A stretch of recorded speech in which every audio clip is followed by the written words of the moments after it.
Islamabad high court से पाकिस्तान तहरीक इंसाफ के लिए काफ़ी एक अच्छी खुशखबरी आई है। ये अज़्म पाकिस्तान कोई चीज़ आई थी, मैंने नहीं पता कि शायद सी वहाँ पे आर्मी चीफ बैठे हुए थे, वज़ीर आज़म बैठे हुए थे। आप पूछते हैं उनसे, भाईजान ये अज़्म पाकिस्तान क्या चीज़ है। 3 साल से जनरल फैज ऑफिशियली इंगेज थे, लेकिन बदकिस्मती से बाजवा साहब ने उनको हटा दिया। बाजवा साहब कहाँ हैं आज? पाकिस्तान आते भी नहीं है, वो तो घूम रहे हैं। गंडापुर साहब कह रहे हैं मैं मिलना चाहता हूँ, मैं DGI से और आर्मी चीफ से अलग मैं मिलना चाहता हूँ, यानी अभी तक आपको नहीं मिलने दिया जा रहा है। सुप्रीम कोर्ट ऑफ पाकिस्तान में it was a tough day for Sunni Ittehad council या पाकिस्तान तहरीक इंसाफ। अस्सलाम वालेकुम नाज़रीन, मैं हूं मंसूर अली खान। अपने डिजिटल चैनल के ऊपर आपको खुशामदीद कहूँगा। नाज़रीन, पिछले 12 घंटे के अंदर बड़ी अहम डेवलपमेंट्स हुई हैं जिसको एक एक करके कवर करेंगे। एक तो आज सुन्नी इत्तेहाद काउंसिल के हवाले से सुप्रीम कोर्ट ऑफ पाकिस्तान में बड़ा एक अहम दिन था, उसकी जो प्रोसीडिंग्स हुई हैं उसके बारे में भी बात करते हैं। साथ ही साथ इस्लामाबाद हाई कोर्ट से पाकिस्तान तहरीक इंसाफ के लिए काफ़ी एक अच्छी खुशखबरी आई है, उसके बारे में भी ज़रा तफसील से बैठ के बात करेंगे। और अली अमीन गंडापुर साहब को समझ नहीं आई, ऑपरेशन की समझ नहीं आ रही, तो ज़रा उसके बारे में भी बात करते हैं। तो एंड तक इस वीडियो को ज़रूर देखिएगा। चैनल को सब्सक्राइब करना मत भूलिए, बेल आइकन प्रेस कीजिए। अगर आपको वीडियो पसंद आए तो उसे लाइक और शेयर ज़रूर कीजिएगा। अच्छा जी, सबसे पहली खबर जो है वो शामिल करते हैं अमेरिका से। मैं अमेरिका के अंदर ही मौजूद हूँ और पीछे शायद आपको इस वक्त एक बेल की आवाज़ आ रही होगी। ये यहीं पे आसपास एक चर्च है गालबन, तो उसकी ये बेल्स की आवाज़ है। अच्छा जी, अमेरिका के से जनाब खबर यह है कि अमेरिकी सदर जो बाइडन और साबिक अमेरिकी सदर डोनाल्ड ट्रंप के दरमियान जनाब पहला जो डिबेट है वो 27 जून को होने जा रहा है। और जो बाइडन डेमोक्रेट्स और डोनाल्ड ट्रंप जो रिपब्लिकन पार्टी के उम्मीदवार हैं, और ये 90 मिनट का जो है ये डिबेट पेश किया जाएगा। और इस साल 5 नवंबर को बेसिकली प्रेसिडेंशियल इलेक्शंस जो है वो होने जा रहे हैं। तो वैसे मेरी बड़ी ख्वाहिश है कि काश पाकिस्तान के अंदर भी ये सिलसिला शुरू हो कि जो भी पार्टी के सरबराह होते हैं वो जो है डिबेट के अंदर आया करें, आमने सामने बैठें, ताकि आवाम के सवालों के जो है वो जवाब दे सकें। वैसे अगर ऐसा हुआ तो मेरे ख्याल में मियाँ साहब जो है उनके लिए प्रॉब्लम हो सकती है, क्योंकि मियाँ साहब मुझे कैमरा शाय काफ़ी हद तक वो लगते हैं। अच्छा जी, इसके अलावा शहबाज शरीफ साहब ने जनाब वफाकी काबीना का इजलास जो है वो कल तलब कर लिया है, और इस सिलसिले में बेसिकली जो नेशनल एक्शन प्लान की एपेक्स कमेटी के फ़ैसले हैं उसकी तौसीक की जाएगी, और सिक्योरिटी की सूरत हाल का भी जो है जायज़ा लिया जाएगा। दूसरी बात यह है कि जनाब सोशल मीडिया के ऊपर जो है एक वीडियो बड़ी वायरल हो रही है। बेसिकली हुआ ये है कि ये जो ऑपरेशन अज़्म इस्तेहकाम है उस पर पाकिस्तान तहरीक इंसाफ ने काफ़ी एतराज़ किया है कि जनाब ये हमसे पूछा नहीं गया और हम इसकी इजाज़त नहीं देंगे। KP के अंदर जो है ये क्या नया सिलसिला जो है वो शुरू होने लगा है। लेकिन फिर उसके बाद जो उनके ऊपर तनकीद इस बात की हो रही है कि जनाब जिस एपेक्स कमेटी के अंदर ये फैसला हुआ था उसमें अली अमीन गंडापुर साहब सामने बैठे हुए थे, और उनकी ये वीडियो भी जो है वो काफ़ी वायरल हो रही है कि जनाब गंडापुर साहब की मौजूदगी में सब कुछ हुआ है जो कुछ भी हुआ है। तो उसके अंदर वो हाथ उठा के दुआ भी कर रहे हैं, सब कुछ कर रहे हैं, उसके अंदर शामिल भी थे। तो इसके ऊपर जो है वो गंडापुर साहब ने उसके बाद ये आज उनकी खान साहब से मुलाकात हुई, और मुलाकात के बाद जो है उन्होंने मीडिया से गुफ्तगू की। अब वो जो गुफ्तगू की है उसके अंदर बड़े तजादात हैं, वो तजादात ज़रा मैं आपके सामने रखता हूँ। उन्होंने कहा जी खान साहब से मुलाकात हुई है, जो भी हुकूमती पॉलिसी है वो खान साहब ने ही देनी है। मैंने खान साहब को बताया कि उस दिन जो हमारी एपेक्स कमेटी की मीटिंग हुई थी जिसमें नेशनल एक्शन प्लान पर बात हुई थी, तो उसमें एक पॉलिसी बनाई गई। वो पॉलिसी ये थी कि मुल्क के अंदर अमन व अमान होना चाहिए, इस तरह मुल्क में दहशतगर्दी का खात्मा होना चाहिए। बिल्कुल, अब आगे से कहते हैं, लेकिन उसके अंदर कहीं भी कोई ऐसी बात कि कोई ऑपरेशन किया जाएगा नहीं थी।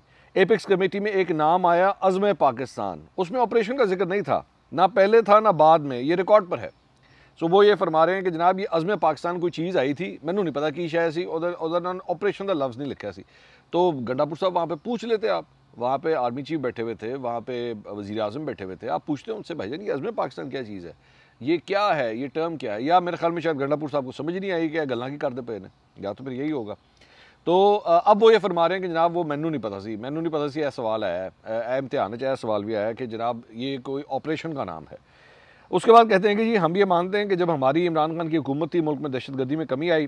जब 2013 में खैबर पख्तूनख्वा में हमारी हुकूमत आई तो दहशतगर्दी में कमी आई, और जब इमरान खान वज़ीर आज़म बने तो पूरे पाकिस्तान में दहशतगर्दी में कमी आई। उस वक्त अफगानिस्तान में अशरफ गनी की हुकूमत थी और वो पाकिस्तान के खिलाफ थे, जिसका वो बरमला इजहार भी करते थे। इसके बावजूद इमरान खान साहब गए खित्ते में अमन कायम करने के लिए, और फिर उनको दावत दी और वो यहाँ पर आए तकरीबन। अच्छा, आगे से अब ज़रा एक तज़ाद स्टार्ट होता है। फरमाते हैं जी तकरीबन 3 साल से जनरल फैज़ ऑफिशियली इंगेज थे इस सारे निज़ाम के अंदर, और वही इस हवाले से सारी मीटिंग्स कर रहे थे, लेकिन बदकिस्मती से बाजवा साहब ने उनको हटा दिया। अच्छा, बाजवा साहब ने बदकिस्मती से, ये फरमा रहे बदकिस्मती से उन्हें हटा दिया। बाजवा साहब इमरान खान को कहते थे कि ये जनरल फैज़ एक बेहतरीन चीफ ऑफ आर्मी स्टाफ हो सकता है। इमरान खान साहब ने कभी किसी और को नहीं कहा और ना इमरान खान का प्लान था बनाने का कि किसको बनाएंगे, जबकि बाजवा साहब ज़रूर कहते थे कि बेहतरीन चीफ ऑफ आर्मी स्टाफ ये हो सकता है जनरल फैज़ हमीद। उसको हटा दिया। इस वक्त जब वो ये सारा किरदार अदा कर रहा था, जब ये सारी चीज़ होने लगी, इमरान खान ने उस वक्त भी कहा कि ये मौका नहीं है इसको हटाने का, लेकिन बाद में ये सामने आया कि इसको हटाने की जो वजह थी वो बुनियादी तौर पर जो एक प्लान बना हुआ था उनका नवाज शरीफ के साथ या अमेरिका के साथ कि इमरान खान की हुकूमत गिरानी है, ये उस वजह से उस जनरल फैज़ को हटा दिया गया। अच्छा, अब यहाँ पे इतना बड़ा एक तज़ाद है गंडापुर साहब की बात में मेरे भाई। वो जनरल फैज़ को जो हटाया गया था उसमें उनको अगर आपने आर्मी चीफ बनाना था तो उनको कोर करवानी ज़रूरी थी और 29 नवंबर का जो था वो डेडलाइन थी। 29 नवंबर से पहले पहले आपने उनको 1 साल की कोर करानी थी। अगर आपके वो जो चहीते इतने पसंदीदा आपके जनरल थे, वो उस वक्त जनरल बाजवा ने इमरान खान साहब को ये कहा था कि जनाब अगर आपने इनको चीफ बनाना है तो आपको इनको कोर करवानी पड़ेगी। तो जिसकी वजह से हुआ था और अल्टीमेटली उसके बाद खान साहब ने उसके ऊपर साइन किया था। क्या खान साहब ने, अगर जनरल बाजवा ने हटाया तो खान साहब ने ज़बरदस्ती साइन कर दिया था असम्बली के ऊपर? ना करते, ओके जी मैंने नहीं करवाया, मैंने इसको बनाना ही नहीं चीफ, आप उसको कह देते, आप उस पर आके एक अपना बयान दे देते कि जनाब मैंने इनको चीफ ही नहीं बनाना, आप इनको DGISI रहने दें, सारा प्लान ही ख़त्म हो जाता, वहीं पर बात ख़त्म हो जाती। लेकिन आप लोगों ने तो उस वक्त यहाँ तक ये तजवीज़ें दी थी, उस वक्त ये ऑन रिकॉर्ड है कि आपने उस वक्त यहाँ तक ये तजावीज़ें दी थी कि ये काम करें कि ISI को जो है वो आप कोर बना दें, आप ISI को कोर बना दें और जनरल फैज़ को जो है इसका कोर कमांडर बना दें, तो इनकी कोर पूरी हो जाएगी। यहाँ तक इस किस्म की तो आप लोगों ने तजवीज़ें दी थी। उसके बाद आप कहते हैं जी जनरल फैज़ को जो है वो हटा दिया गया और जनरल फैज़ को हटाने के बाद जो है वो बेसिकली जनरल बाजवा ने ये सारा प्लान जो है बनाया। चलें मैं 1 मिनट के लिए आपकी बात मान लेता हूँ कि जी ये सब कुछ हुआ था, तो फिर जनरल बाजवा को एक्सटेंशन किस बात की ऑफ़र कर रहे थे आप लोग? इस सारी चीज़ के बाद भी, जनरल फैज़ के सारे इस मामले के बाद भी, उसके बावजूद जाके आप लोगों ने जनरल बाजवा को एक्सटेंशन क्यों ऑफ़र की? चलें वो तो मैं तो फिर भी कहता हूँ ना, पीछे की आप लोगों ने छुप छुपा के मुलाकातों में की होगी। वो उस वक्त जाके कामरान खान के शो के अंदर इमरान खान साहब ने किस बात की उनको एक्सटेंशन ऑफ़र की थी? चलें ये भी मान लेते हैं ये सारा कुछ हुआ होगा, ये सारे प्लान आप लोगों ने किए होंगे। उसके बाद जाके आरिफ अलवी के साथ जो प्रेसिडेंट हाउस था उसमें जाके जनरल बाजवा से मुलाकातें क्यों कर रहे थे, अगर उनका ये सारा इतना प्लान था? तो बड़े तजादात हैं इन बातों के अंदर। उसके बाद कहते हैं जी, और उसके बाद पूरे का पूरा सिस्टम जो हमारा चैलेंज है दहशतगर्दी का, इसको छोड़कर तहरीक इंसाफ को ख़त्म करने के ऊपर लगा दिया। इसका नतीजा क्या निकला? डेटा मौजूद है, पूरी कौम के सामने है, पहले क्या हालात है, फिर भी हमने इतना कंट्रोल किया हुआ था कि 8-10 महीने तक दहशतगर्दी कंट्रोल रही इस मुल्क के अंदर। उसके बाद इन्होंने कहा जी मैंने उस दिन भी मीटिंग में उनको ऑफ़र किया कि अगर आप अफगानिस्तान के साथ बातचीत की पॉलिसी बनाते हैं तो हम किरदार अदा कर सकते हैं, मदद कर सकते हैं। चूँकि पॉलिसी नेशनल सिक्योरिटी कमेटी से आनी है, तो मैं ये समझता हूँ कि हमें इन चीज़ों पर देखना चाहिए। और जो पहले कुछ हुआ या किसी और ने डाला किसी और पर, और जिस तरह से एक पार्टी के ख़िलाफ़ बाजवा साहब ने इस तरह की तब्दीलियाँ करके अपने कोई और मकासद हासिल करने थे, इसका नुकसान पाकिस्तान को हुआ। बाजवा साहब कहाँ हैं आज? वो तो चले गए हैं, पाकिस्तान आते भी नहीं हैं, वो तो घूम रहे हैं। हमने तो रहना है यहाँ पर, भुगतना है यहाँ पर, अवाम ने रहना है, शहादतें किसने देनी है? हमने देनी है। तो एक और तजाद जो है वो गंडापुर साहब का, वो कहते हैं जी जनरल बाजवा जो है वो पाकिस्तान से जा चुके हैं। ये उसी तरह ही तो नहीं जा सके जिस तरह आपने कुलभूषण को भेज दिया था एक ज़माने में, वसीम बदामी के शो के अंदर, जब आपने कह दिया जी कुलभूषण तो है ही नहीं यहाँ पे, कुलभूषण तो जा चुका है यहाँ से। ये वो वाला तो नहीं जा चुका मेरे भाई, थोड़ा सा ज़रा पता करा लिया करें। वो नेक्स्ट टाइम एपेक्स कमेटी के इजलास में बैठेंगे ना, तो सामने आर्मी चीफ होंगे, आर्मी चीफ का जो घर है ना आर्मी हाउस, उसके सामने वाले घर में रहते हैं वो। तो इस किस्म की बातें करने से पहले एक दफ़ा चेक कर लिया करें। अच्छा नहीं लगता, अपना नहीं तो कम से कम जिस ओहदे के ऊपर आप बैठे हुए हैं, chief minister of Khyber Pakhtunkhwa, बहुत बड़ा ओहदा है, ये छोटा ओहदा नहीं है, उसी का लिहाज कर लिया करें, उसका थोड़ा ध्यान कर लिया करें कि इस किस्म की हवाइयाँ ना मारा करें। उसके बाद एक सहाफ़ी ने उनसे सवाल किया कि आपकी आर्मी चीफ और DGISI से कोई मुलाकात हुई है?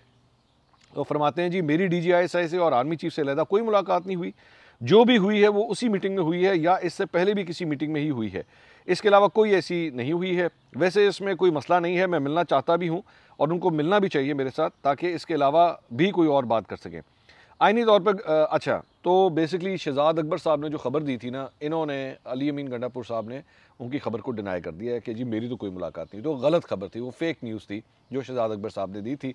और मैं उस वक्त भी ये बात कह रहा था कि ये जो है वो क्योंकि उसके अंदर ख़ुद भी शहजाद अकबर साहब ने, मुझे याद है, उस वक्त कहा था कि मेरी मालूमात हैं, गलत भी हो सकती हैं, सही भी हो सकती हैं। तो गंडापुर साहब ने जो है वो बता दिया है कि इनकी मालूमात जो है वो टोटली गलत थी। अलबत्ता गंडापुर साहब कह रहे हैं मैं मिलना चाहता हूँ, मैं DGISI से अलग में मिलना चाहता हूँ, तो अगर मिलना चाहता हूँ तो यानी अभी तक आपको नहीं मिलने दिया जा रहा है, या आपको इनवाइट नहीं किया गया, या आप जो इंटरेस्ट शो कर रहे हैं वो इंटरेस्ट जो है अभी तक पूरा नहीं हुआ है कि आपको इस बात की इजाज़त मिले। अच्छा जी, इसके अलावा मौलाना फजल रहमान ने भी इसके ऊपर लबकुशाई की है। कहते हैं जी एपेक्स कमेटी क्या है, जब तहसील लेवल पर होती है तो वहाँ मेजर बैठता है, ज़िलाई सतह पर कर्नल बैठता है, सूबे की सतह पर कोर कमांडर, और जब वफाक की सतह पर आर्मी चीफ बैठता है। जब किसी इजलास में वर्दी वाला होगा तो फैसला वो करेगा या बाकी लोग करेंगे, जिम्मेदारी हम पर डाल देंगे। शहबाज शरीफ खुशी से जिम्मेदारी कबूल करेगा, लेकिन शहबाज शरीफ वज़ीर आज़म नहीं है, बस कुर्सी पर बैठा है, इसी में खुश है। तो मौलाना साहब ने जो है फिर एक बड़ा सख्त बयान दिया है, और बेसिकली उन्होंने भी ये जो ऑपरेशन अदम इस्तेहकाम है इसके ऊपर अपने तहफ़्फ़ुज़ात का इज़हार किया है। जबकि साथ ही साथ वो ये भी फरमाते हैं जी KP के अंदर जो है वो शाम के वक्त जो है थाने सारे बंद हो जाते हैं, ये भी उन्होंने अपने इस बयान में कहा। तो अगर थाने सारे बंद हो जाते हैं तो ये तो फिर PTI का कसूर हुआ ना। लॉ एंड ऑर्डर की वहाँ पे जो सूरत हाल है वो तो KP पुलिस के अंडर आती है। तो आप नेक्स्ट टाइम असद कैसर साहब आपके पास आते हैं तो आप इन तहफ़्फ़ुज़ात का इज़हार करें कि भाई ये क्या है, ये क्या तरीक़ाकार है, ये थाने शाम को क्यों बंद हो जाते हैं, आपको कहना चाहिए ना फिर उस वक्त। अच्छा जी, इसके अलावा अब आ जाएं ज़रा ये जो हुआ है सुप्रीम कोर्ट ऑफ पाकिस्तान में, वहाँ पे जनाब जस्टिस काजी फाइज साहब की सुनवाई में 13 रुकनी बेंच जो है फुल कोर्ट इस मखसूस नशस्तों के हवाले से केस की समाअत कर रहा था।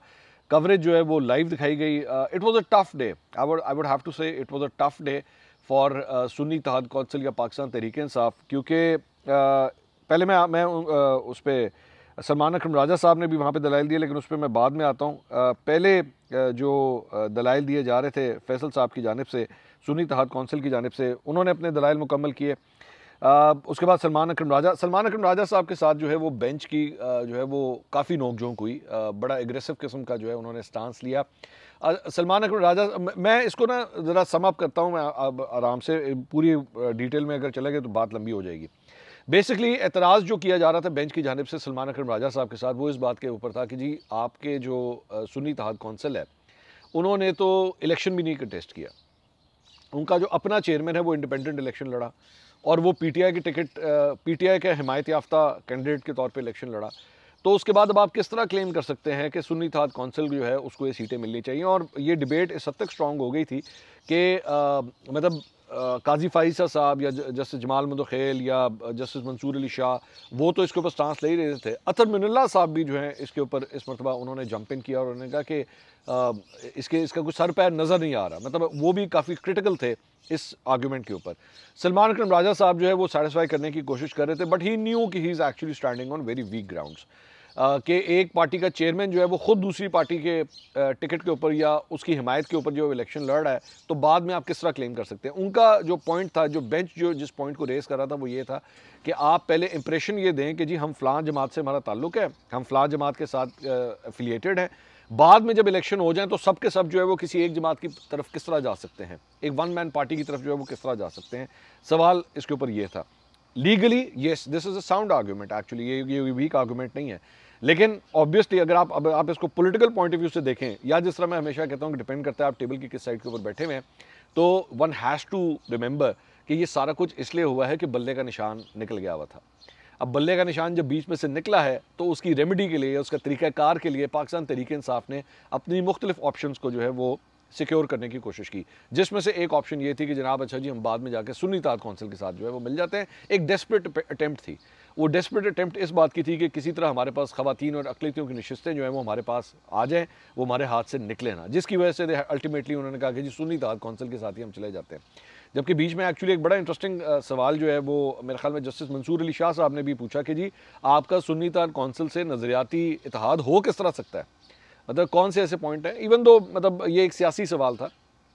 तो उसके ऊपर उन्होंने कहा कि जी वो तो ये भी कहते हैं कि जी गैर मुस्लिम जो हैं उनको पार्लियामेंट के अंदर नहीं आना चाहिए, तो आप भी क्या इस बात पे एग्री करते हैं। तो सलमान अकरम राजा साहब ने कहा कि नहीं हम इस बात पे एग्री नहीं करते हैं, लेकिन ज़ाहिर बात है इत्तेहाद तो किया। तो लेकिन वो जो क्रक्स है ना सारी चीज़ का, मेरा सिर्फ एक पॉइंट ऑफ व्यू है, ये सारा कुछ भी ऑल नो कि ये क्यों हुआ है। ये जो अटेम्प्ट हुई है सुन्नी इत्तेहाद कौंसिल में जाना और ये सारा कुछ, ये सिर्फ और सिर्फ इस वजह से कि बल्ले का निशान जो है वो नहीं था PTI के पास, और उन्होंने कोई ना कोई उसका हल निकालना था, और हल जो है उन्होंने उसका ये निकाला है। काजी फाइसा साहब ने जो है इस दौरान ये भी कहा कि जनाब ये अगर आपके पास बल्ले का निशान नहीं है या ये अगर आपको ये नुकसान हुआ है तो उसमें आपकी गलतियां हैं कि आप लोगों ने इलेक्शन जो है वो सही तरह नहीं करवाए। तो उस पर जो फैसल साहब हैं, जो एडवोकेट हैं, उन्होंने कहा भी कि सर ये मामला जो है ऑलरेडी इस वक्त पेंडिंग है, ये अपील के अंदर है। तो उस पर फिर उन्होंने हामिद खान साहब से भी सवाल किया कि हामिद साहब, आप लोगों ने कभी इसको मेंशन क्यों नहीं किया कि ये अपील जो है वो पेंडिंग है बल्ले के निशान के हवाले से, तो हम इसको टेकअप कर लेते, आपने क्यों नहीं किया इस पर।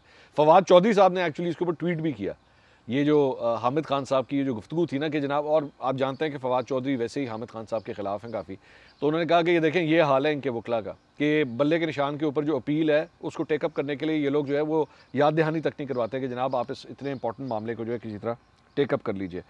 तो it was a very tough day. मेरे ख्याल में सलमान अकरम राजा साहब के लिए जो है वो आज एक बड़ा मुश्किल दिन था। और लेकिन दूसरी जानिब जो इस्लामाबाद हाई कोर्ट में डेवलपमेंट हुई है वो पीटीआई के काफ़ी हद तक फेवर में गई।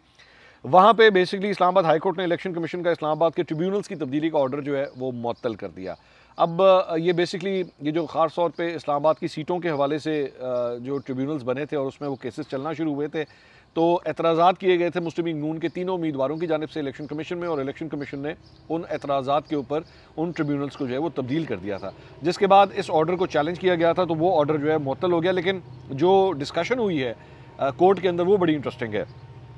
उसमें इस्लामाबाद हाई कोर्ट के चीफ जस्टिस आमिर फारूक ने उसकी समाअत की। मुस्लिम लीग नून के रुकन अंजुम वकील, एडिशनल अटॉर्नी जनरल और फरीकैन के वकला जो है अदालत में पेश हुए। अदालत ने अंजुम वकील से सवाल किया कि आपने जो बयान हल्फिया इलेक्शन कमीशन में जमा कराया उसमें जो लिखा है वो सच है। तो अंजुम वकील ने अदालती इस्तफसार पर दरख्वास्त में अल्फाज इस्तेमाल करने की वजाहत जो है वो नहीं कर सके। चीफ जस्टिस ने उनसे पूछा कि आपको समझाना है कि नेपोटिज्म क्या होता है, मुझे इसका मतलब समझाएं। अब वो अंजुम वकील जो है यहाँ पे फंस गए कि भाईजान ये नेपोटिज्म जो है ऐसा की मतलब है, किस तरह समझाइए बैक क्यों। तो अंजुम वकील ने कहा कि ये लीगल अल्फाज है, मैं अदालत से गैर मशरूत माफ़ी मांग लेता हूँ। जिस पे जस्टिस आमिर फारूक ने कहा कि नेपोटिज्म लीगल लफ्ज़ बिल्कुल भी नहीं है, क्या आपने पढ़े बगैर बयान हल्फी पर दस्तखत कर दिए हैं। तो चीफ जस्टिस ने पूछा कि आपने दरख्वास्त दी है, जज साहब जानिबदार थे, तो बताएं वो कैसे जानिबदार थे, आपकी वो सिफारिश नहीं मान रहे थे, क्या इसके लिए आप उन्हें तब्दील कराना चाहते थे। तो अंजुम वकील ने जवाब दिया, जी मैंने सिफारिश नहीं की, मगर मैं माजरत का हूँ, मैंने केस ट्रांसफ़र कराने के लिए दरख्वास्त दी थी। अदालत ने कहा आप कह रहे हैं कि गलत ऑर्डर किया था तो आप सुप्रीम कोर्ट चले जाते, मगर आपने ये ज़बान जानबूझकर इस्तेमाल की है। इस पर नून लीगी उम्मीदवार अंजुम वकील ने कहा कि इन अल्फाज पर मैं माफ़ी मांगता हूँ। Chief justice Islamabad high court ने एडिशनल अटॉर्नी जनरल से सवाल किया, आप इस ऑर्डिनेंस का कैसे दिफा करेंगे, कौन सा आसमान गिरने लगा था कि कायम मकाम सदर से रातों रात ऑर्डिनेंस जारी करवा दिया, पार्लियामेंट को ख़त्म कर देते हैं और ऑर्डिनेंस के जरिए हुकूमत चलवा लेते हैं। अदालत ने कहा आप लोगों ने ऑर्डिनेंस की फैक्ट्री लगा रखी है, एक वाह फैक्ट्री है और दूसरी ऑर्डिनेंस फैक्ट्री है। अदालत ने अंजुम वकील को तौहीन अदालत का शो कॉज नोटिस जारी करते हुए हर समात पर हाजिरी यकीनी बनाने की हिदायत की और केस की मजीद समात 9 जुलाई तक के लिए जो है वो मुलतवी कर दी। पीटीआई रहनुमा अली बुखारी और दीगर ने इलेक्शन ट्रिब्यूनल्स की तब्दीली के लिए इलेक्शन कमीशन के फैसले को चैलेंज किया था। बंदा पूछे अंजुम वकील साहब, आपको अगर नेपोटिज्म का मतलब तक नहीं पता, आप कैसे बैठ के एक बयान हल्फी के ऊपर जो है इस तरह का सिग्नेचर कर सकते हैं। तो इस्लामाबाद की ये जो सीटें हैं ना, ये मुस्लिम लीग नून के लिए जो है मुझे लग रहा है कि काफ़ी मुश्किलात जो है वो पैदा कर सकती हैं, और अल्टीमेटली होना भी यही था। जिस किस्म के फॉर्म 45 जो हैं वो इस्लामाबाद से, और वैसे तो दीगर जगहों से भी निकले हुए हैं, लेकिन इस्लामाबाद वाले तो कमाल ही हैं। तो इन्होंने ट्रिब्यूनल्स भी जो है वो चेंज कराने की कोशिश की, वो भी जो है वो आज हवा में उड़ा दिया गया। इसके अलावा जनाब chief justice Lahore high court के हुक्म पर रावलपिंडी बेंच का इलेक्शन ट्रिब्यूनल जो है वो फ़ाल हो गया है। इलेक्शन ट्रिब्यूनल के जज जस्टिस मिर्ज़ा वक्कास रऊफ़ ने पहले दिन 8 इंतखाबी अज़ादारियों की समाअत की। पहले दिन तहरीक इंसाफ के 8 उम्मीदवारों की इंतखाबी अज़ादारियाँ समाअत के लिए मंजूर करके मुस्लिम लीग नून के तमाम कामयाब उम्मीदवारों, रिटर्निंग अफसरान इलेक्शन कमीशन को नोटिस जारी कर दिए और 1 जुलाई को जो है वहाँ पर तलब कर लिया है। दूसरी जानब जनाब जुल्फ़ी बुखारी साहब ने लंदन में कल एहतजाज में शिरकत की थी। उन्होंने कहा कि मैं आप लोगों से एक और वादा भी करता हूँ, इंशाल्लाह 1 हफ़्ते 10 दिनों के अंदर अंदर आपको एक बहुत बड़ी खबर मिलेगी, एक बहुत बड़े इदारे से आपको खबर मिलेगी, ये खुशखबरी मिलेगी कि किस तरीके से खान साहब को अंदर रखा हुआ है और ये गैर कानूनी है। अब किस इदारे से ये खबर मिलेगी, किस तरह गैर कानूनी रखा हुआ है, तो ये तो मेरे ख्याल में मामला जो है वो कोर्ट की तरफ ही जाएगा। कोर्ट से शायद अगर कोई खबर आने वाली है तो ये मेरे ख्याल में जुल्फ़ी बुखारी साहब जो है वो इसका जिक्र कर रहे हैं। उन्होंने कहा पाकिस्तान में जो भी कहता है कि एक हुकूमत है, हुकूमत नहीं है। इस वक्त हमारे मुल्क में जमहूरियत नहीं, मार्शल लॉ है। जो भी आपसे पूछे उसे कहें कि हमारे मुल्क में मार्शल लॉ है। अच्छा, इंटरेस्टिंग बात यह है कि इस एहतजाज में जो है कासिम सूरी साहब जो साबिक डिप्टी स्पीकर हैं, वो जिन्होंने वो सारा वो साइफर सूफर का वो जो और अदम एतमाद का मामला आया था, उसको साइफर की बुनियाद के ऊपर पाड़ पोड़ के फेंक दिया था और उसके बाद उनके इस अमल को जो है गैर आइनी करार दिया गया था।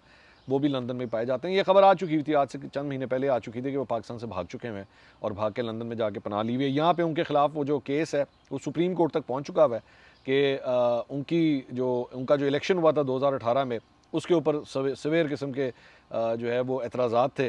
वो मामला वहाँ तक पहुँचा हुआ है, लेकिन कासिम सूरी साहब जो है वो अदालत में पेश ही नहीं होते, वो भाग गए हैं यहाँ से। अच्छा जी, इसके अलावा क्रिकेट के मैदान से जनाब जियो ने एक ख़बर जो है वो रिपोर्ट की है और पाकिस्तान क्रिकेट टीम की जो मसरूफियात रहीं वर्ल्ड कप के दौरान, उसके हवाले से उन्होंने रिपोर्ट की है। उसमें कहते हैं जी, ICC T20 वर्ल्ड कप में जहां कौमी टीम की मायूसकुन कारकर्दगी ने शायकीन और क्रिकेट एक्सपर्ट्स को हैरान किया, वहां डिसिप्लिन के मामले में भी हैरानकुन इंकशाफात जो हैं वो सामने आए हैं। अमेरिका के खिलाफ टूर्नामेंट के पहले मैच से कबल कौमी टीम डैलस पहुंची तो 1 जून को कप्तान बाबर आजम और विकेट कीपर मोहम्मद रिजवान ने शाम 6 से रात 10 बजे के दौरान इस्लामिक सेंटर के प्रोग्राम में बतौर मेहमान शिरकत की। अगले ही रोज़ शाम 5 से 10 बजे के दौरान प्रोमोटर के मुताबिक कप्तान बाबर आजम, शाहिद अफरीदी, मैनेजर वहाब रियाज, नसीम शाह और हारिस रऊफ जो है वो नाइट विद स्टार्स प्रोग्राम में उन्होंने शिरकत करना थी। अलबत्ता 2 वजूहात के सबब प्रोग्राम मनसूख करना पड़ा। एक वजह बाबर आजम और दीगर खिलाड़ियों के दरमियान मुआवजे में फ़र्क के बायस इख्तलाफात बनी, जबकि दूसरी वजह शाहीन अफरीदी और बाबर आजम की बेक वक्त प्रोग्राम में शिरकत पर रजामंदी ना होना थी। 2 जून की ही रात 11:30 से 1 बजे के दौरान पार्टीज़ के लिए मशहूर एक रेस्टोरेंट में कौमी टीम के 5 खिलाड़ी अमाद वसीम, मोहम्मद आमिर, हारिस रऊफ, शादाब खान और उस्मान खान ने एक प्रोग्राम में शिरकत की। इस प्रोग्राम के प्रोमोटर के मुताबिक इस प्रोग्राम में शिरकत के लिए खिलाड़ियों को $2 से $2,500 अदा किए गए और ऑर्गेनाइज़र ने अपने अखराजात पूरे करने के लिए आने वालों से $25 फ़ीकस जो है वो इकट्ठे किए। जब ये बात पाकिस्तानी मीडिया में मौजूद बहस बनी तो खिलाड़ियों ने प्रोमोटर से कहा कि अब बात फैल गई है, प्रोग्राम बाहर के बजाय किसी के घर पर रख लें। अगर 4 खिलाड़ियों को $2,000 तक भी मिल गए तो शॉपिंग के पैसे निकल आएंगे। डैलस में पाकिस्तान टीम को अमेरिका के साथ 6 जून को सुबह 10:30 पर मैच खेलना था। अलबत्ता खिलाड़ी देर रात तक होटल से बाहर दिखाई देते रहे। कौमी टीम के हमरा 2 मैनेजर्स थे। अलबत्ता कर्फ्यू टाइम के हवाले से कोई पाबंदी नहीं थी। एनी शाहिदीन के मुताबिक अमेरिका के मैच से एक रात कबल 3 खिलाड़ी रात 2 बजे तक होटल से बाहर रेस्टोरेंट में थे। डैलस में मौजूद पाकिस्तानियों का यह भी कहना था कि टीम टोलियों में बटी हुई थी। टीम के अहम खिलाड़ी ने बताया कि टीम में 3 ग्रुप्स हैं और ये खिलाड़ी आपस में गुफ्तगू भी नहीं करते। इस तमाम सूरत हाल पर जब PCB के मैनेजर मंसूर राना से रब्ता किया गया तो उन्होंने बताया कि डैलस में 2 फंक्शन के अलावा अमेरिका में कोई प्रोग्राम नहीं हुआ जहां खिलाड़ियों ने शिरकत की। दूसरी जान में उन्होंने कहा कि अगर खिलाड़ी रात होटल से बाहर गए तो उन्होंने मुझे और सिक्योरिटी को आगाह किया था। मीडिया मैनेजर से तमाम सूरत हाल पर बोर्ड का मौक़िफ़ मालूम किया गया तो उन्होंने कहा कि डैलस में जिन 2 इवेंट्स में खिलाड़ी गए उसकी इजाज़त सीनियर मैनेजर वहाब रियाज ने दी थी। अलबत्ता इसके अलावा तमाम प्रोग्राम जो है वो मनसूख कर दिए गए थे। इस सवाल के जवाब में खिलाड़ियों के लिए कोई कर्फ्यू टाइम देखने को नहीं मिला तो कहा गया कि जो खिलाड़ी भी होटल से बाहर गया उसने इजाज़त ली थी। तो जनाब यहाँ पे वर्ल्ड कप भी खेला जा रहा था और यहाँ पे मुख्तलिफ प्रोग्राम्स के अंदर जो है वो शिरकत भी हो रही थी। अब वो ये PCB ये कहता है कि जनाब जो कुछ भी हुआ है हमारी मर्ज़ी से हुआ है, no problem at all, but the biggest problem is that you are out of the world cup now. ये सबसे बड़ी प्रॉब्लम है। आप प्रोग्राम में 100 दफ़ा शिरकत करते, लेकिन काश अभी तक आप वर्ल्ड कप में भी शिरकत कर रहे होते।